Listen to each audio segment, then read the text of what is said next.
Hey guys, welcome to my channel. Today we're going to have a chat about Game of Thrones. As we just seen in the preview for the finale, we see Tyrion, Arya and Daenerys. They're the only three characters that we actually see in the preview. Spoilers ahead for episode 5. If you haven't actually watched it, you should go watch it now and then come back. Anyway, what we see is the aftermath of Daenerys going Mad Queen on King's Landing, and now she's come out to talk to what's left of her soldiers. Okay, so what we can see in that preview is that there wasn't that many soldiers left, but there was still quite a lot. I'm not sure whether those soldiers behind the Unsullied are just the Dothraki or if there's Northmen in there. I kind of did not see Northmen in there, but I could be wrong.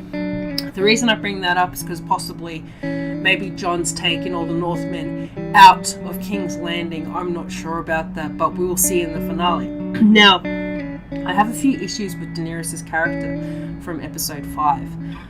Not because she destroyed King's Landing, mainly her reasons for doing so. I don't understand the reasons behind why she did that. Like, from what we've been shown is that we just need to accept the fact that Daenerys has gone crazy, which is fine. I don't mind the fact that that's where they're leading towards, but when you shorten Game of Thrones to the point when you don't have time to, watch her descent into madness, that's what I got a problem with. Now, everyone's like blaming HBO and saying, HBO, how could you do this? It wasn't actually their decision to shorten Game of Thrones. It was actually Dumb and Dumber, Dan and Dave, the story runners. They're the ones who decided to shorten the seasons and make the season shorter. It was their decision to do so. HBO actually wanted to make a cash cow out of it and have way more episodes, which would have made much more sense and made the fans a lot more happier with the outcome, because it does feel like this has to be pretty much everyone's point of view, is that we feel like this last season has been rushed. And it doesn't help that we had a 2-year gap between season 7 and 8, because it was hyped up so much and people were looking forward to it so much just for it to be what we've got now, season 8. I still don't feel like this season is long enough to feel like I'm going to be satisfied with whatever they show on the screen. Even if you extend the episodes to over an hour and 10, an hour and 20 minutes, 6 episodes is still not enough when everyone's been invested in the show for the past 10 years. You haven't given us enough time to grasp these plot holes, if it makes sense. The reason they have plot holes and they've sidelined characters, they've sidelined plot lines, is because they just don't have enough time to show that. And that's what's so disappointing about Dan and Dave, is that you've spent 10 years building up on this universe on TV just to shit on it on the last season so you can go on with your trilogy of Star Wars. If you don't even know, Dan and Dave, their next project, which is pretty much either now in the works or is going to come up soon, is that they're going to do a trilogy of Star Wars movies. God help you guys if you butcher Star Wars. We all know what Star Wars is like and what they did to poor Anakin, blaming poor little Annie for the downfall of those Star Wars trilogies. Like, come on, that poor kid didn't even know what he was getting into, and you blame that poor kid. And I didn't mind that kid. I thought that kid was cute. He was a good actor, and he did well with what script he was put in front of him. But let's be honest, everyone blamed that poor kid for just the decline of Star Wars. Now that Dan and Dave have it, oh wow, they're gonna feel what poor Annie felt when the whole internet just trolled that poor kid, who no longer acts, by the way, was traumatized beyond belief.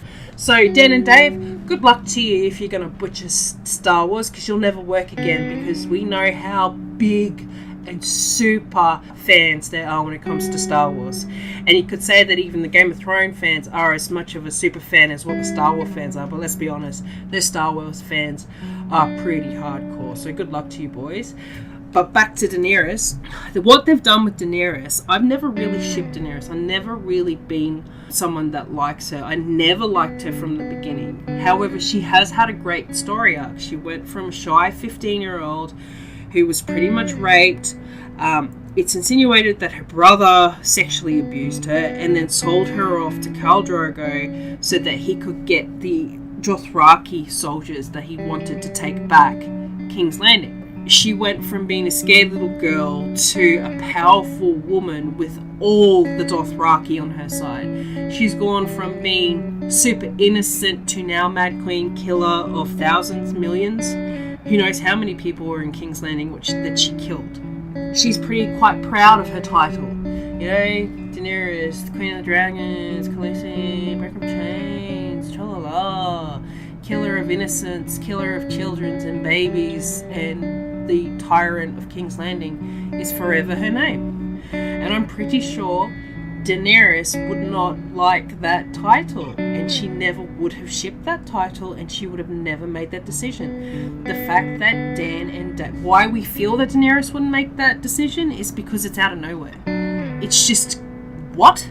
When the bells rang in King's Landing when they surrendered, she thought for a second and she was like, nah, I'm angry. They killed my Suri. My translator, Missandei. They killed Suri. They also killed my injured dragon that I decided to take into battle without doing any foresight or any planning to send ahead ships to check if there was anyone hiding around the corner. That was stupid. That's not what Daenerys would do. She's got to this point because she was smart, because she had smart advisors, because she had Tyrion, of all people, giving her great advice. Now they've made Tyrion out to be a buffoon who's soft. Tyrion is not soft. Tyrion is not a buffoon. In the books, he's kind of super ruthless. And yet what they've made him out to be on this TV show is a bumbling mess and scared of Daenerys. I don't know. I don't know how I feel about that. I don't know how you feel about that. It's kind of not really how Tyrion's character should really be portrayed. I mean, he's a dwarf in medieval times. His father hated him, and yet he overcame his, obstacles because of his intelligence for it to now betray him because he's now too scared to think. I don't know, it's kind of stupid. And the fact that he was hanging back during the whole destruction of King's Landing, just watching it happen, after he pretty much killed Varys by telling Daenerys he betrayed him. What the hell? What? And if Tyrion ends up betraying Daenerys in this episode, hold back the profanities. Hold it back. Because then that just defeats poor Varys' death. And I really, really was underwhelmed. Why did they have to kill Varys in the beginning of the episode? Why couldn't they have waited till the finale when she walks out from the Red Keep from what we saw in the preview, and then she executes him in front of all of her peers going, had you have waited, you could have been part of this, but now you're dead, Dracarys. It would have made more sense in the beginning of the finale that she killed Varys, not the beginning of this episode. I don't know. It just feels like they're just trying to quickly get everything done because they've shortened the episode, they've shortened the seasons, made 6 episodes, and they're now just trying to cram everything into each episode and just not having any thought process behind it. There was no feeling in Varys' death, even though he was one of the great OG characters in Game of Thrones. He's always wanted the best for the realm, just for Daenerys to show signs of going crazy. Was that a foreshadow of her destroying King's Landing? Was that meant to set up the destruction? Because look, she's going to kill Varys for just even mentioning Jon being a Targaryen. What? He didn't even betray her. He just spoke to Jon saying, oh, maybe you should think about it. Yeah, is that worth death? Yeah, no. I don't think so. And Arya as well with her plot armor. I loved Arya. She was one of my favorite characters for once, but now it just feels like she's getting screen time because everyone loves her. They took people's comments and love for the character too much that she had more screen time than the Golden Company and Clegane Bowl put together. Why did we have to watch her run through King's Landing trying to dodge stuff, getting her back broken by the hordes of people running? She was able to get up and walk away, and then she called herself an Uber at the end of the episode. Oh, hello, there's your Uber, there's your white horse. Oh, look at this. Is that meant to signify something? Dan, Dave, is that meant to be some like metaphor for some point that she had an Uber waiting for her when it was all done. Yeah, I don't know. It just doesn't. It's just stupid. After everything that's happened, you just want to add that weird horse scene at the end, like to pretend like there was meaning behind that. Just it's like, why was Arya even in this episode? She didn't have to be. Like, I don't get. She didn't kill Cersei. She went to King's Landing to kill Cersei. And then all of a sudden, when she was about to kill Cersei, she finally gets convinced by the Hound, you don't want to be like me. And then she's like, thank you, and then runs away. They're so dumb. You're just trying to keep her in the scenes to insinuate that she might kill Daenerys, when we all know she ain't gonna be the one to take the blow. It's gonna be Azor Ahai, the prince that was promised. It's going to be Jon Snow who's going to stab his sword into Daenerys so that they can full swing the prophecy of Azor Ahai, without it actually having to be Arya who killed the Night King. Because at the end of the day, global warming, the Night King isn't the big bad. It's Daenerys the Mad Queen that decided to go mad in the last 2 episodes. You should have totally set this up 3 seasons ago and possibly made Jon Snow her saviour, and then she decided towards the end to do it because she's been battling that good and evil inside her the whole time. But no, from what we've seen Daenerys, she's always been good. She's always tried to break the wheel.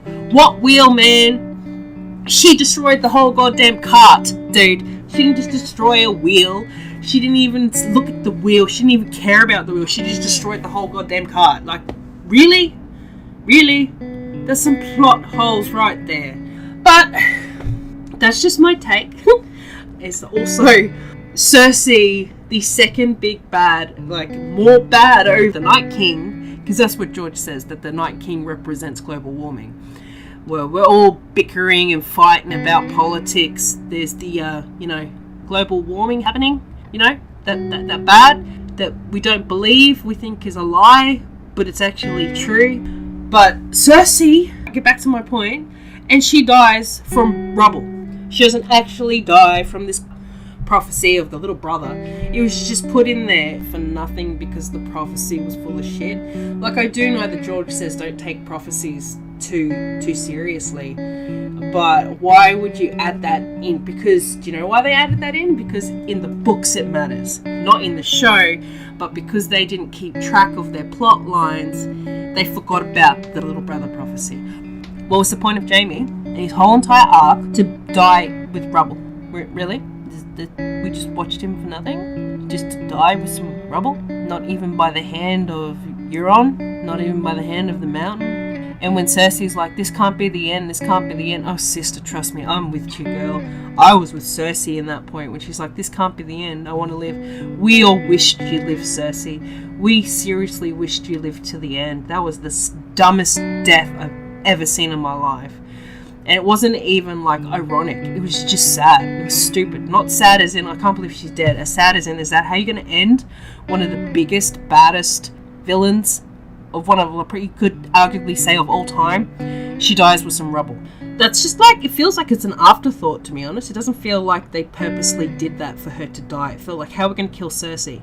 We can't give it to Arya because she just Deus Ex Machina the Night King, so she can't kill him. Jon Snow can't kill her because he'd be too busy battling. Daenerys is on her dragon destroying the whole of King's Landing. How shall we kill Cersei? Let's do it like Jaime runs in after killing Euron, and then they end up in the bottom of King's Landing hiding out for the walls to just crush them. Yeah, damn, that's a good idea. Let's run with that. That's how I felt like it was played. But again, I could go on for hours about this. I just tried to get the most relevant points before the video ended. But I hope you enjoyed my video. I know it's been quite negative. It's like a bit of a complainy thing. It's just my opinion based on where the show's going. And I'm really up in arms about the finale, whether I want to watch it or not. More than likely I'll watch it because there's nothing else on. But I don't want to watch it for the pure fact that I'm probably going to cry. Not because it's ending. Not because anything that happens in the episode. I'm going to cry because they butchered season 8. It just doesn't feel right. I'm really sad because I know that this last episode is going to be absolutely atrocious. Based on how the season's gone so far, I am not really looking forward to the finale. And to be honest, I kind of delayed watching this episode. It took me a few hours. It had already come out. It was already sitting on my Foxtel, and I was just...